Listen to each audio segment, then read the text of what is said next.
this is Mariam and I am here with a new topic that is vitamins. अब vitamins की हम लोग बात कर रहे हैं ना, तो आप लोग याद रखिए न्यूट्रिशन का पार्ट होता है विटामिन्स। अब न्यूट्रिशन आप लोगों को पता ही होगा, न्यूट्रिशन कार्बोहाइड्रेट होता है, फैट होता है, प्रोटीन होता है, विटामिन्स होता है और मिनरल्स होता है।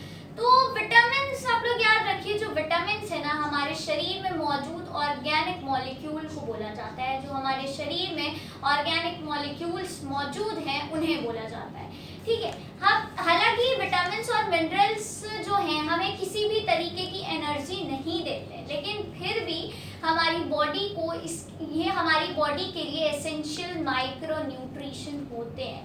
मतलब हमारी बॉडी में, हमारे शरीर में इसकी चाहे ट्रेस अमाउंट में ही मात्रा क्यों ना हो, लेकिन इसको होना ही चाहिए, ठीक है। विटामिन्स हमें हमारी बॉडी को चाहिए ही चाहिए, चाहे थोड़ा सा भी अमाउंट में क्यों ना हो।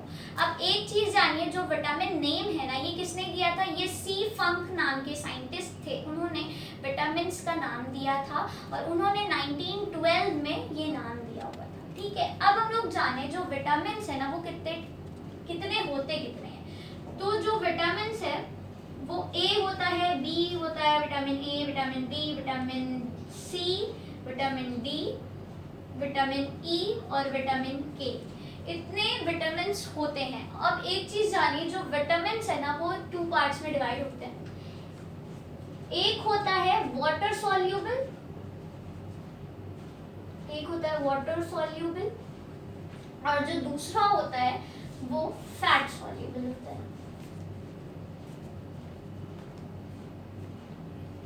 ठीक है। अब ये फैट्स, आप देखिए जो ये विटामिन्स है ना, ये वाटर सोल्यूबल में कौन कौन से विटामिन्स आते हैं? तो वाटर सोल्यूबल में याद रखिए बी और सी आते हैं। वाटर सोल्यूबल में विटामिन बी आते हैं और विटामिन सी आते हैं, ठीक है। और फैट सोल्यूबल में ए, डी, ई, के सब, उन बी और सी को छोड़ के सारे विटामिन्स आते हैं। मतलब कि vitamin A, vitamin D, vitamin E, vitamin के, ठीक है। ये हो गई पार्ट्स की बात। तो और अब हम लोग जानते हैं ना कि जो विटामिन्स है उसके केमिकल नेम, उसके फूड सोर्सेज और उससे होने वाली डिजीजेस, ठीक है।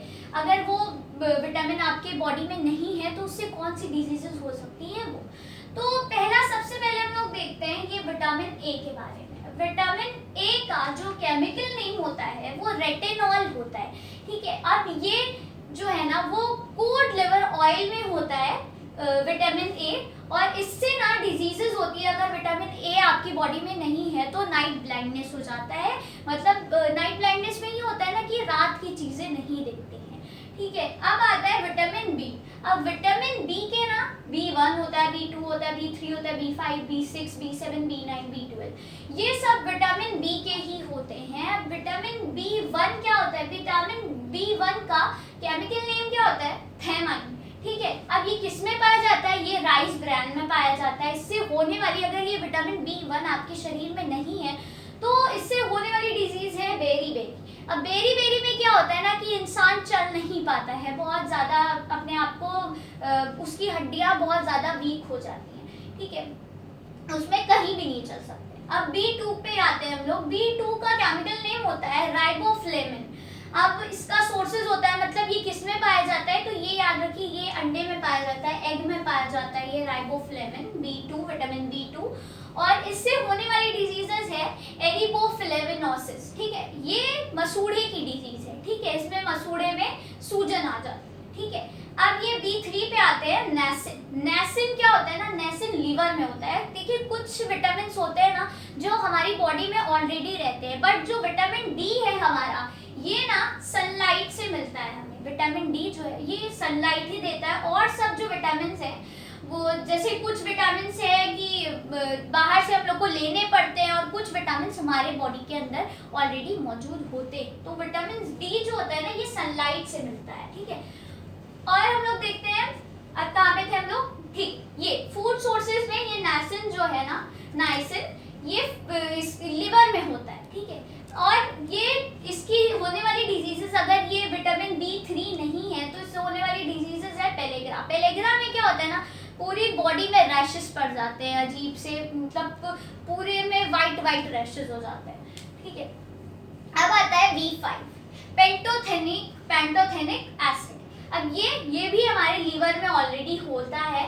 अब इससे होने वाली डिजीजेस है पेरिस्थेसिया। अब पेरिस्थेसिया में क्या होता है ना कि जो हमारा बॉडी है ना वो पैरालाइज्ड टाइप हो जाता है, मतलब वो पूरा एक तरह का जाम हो जाता है।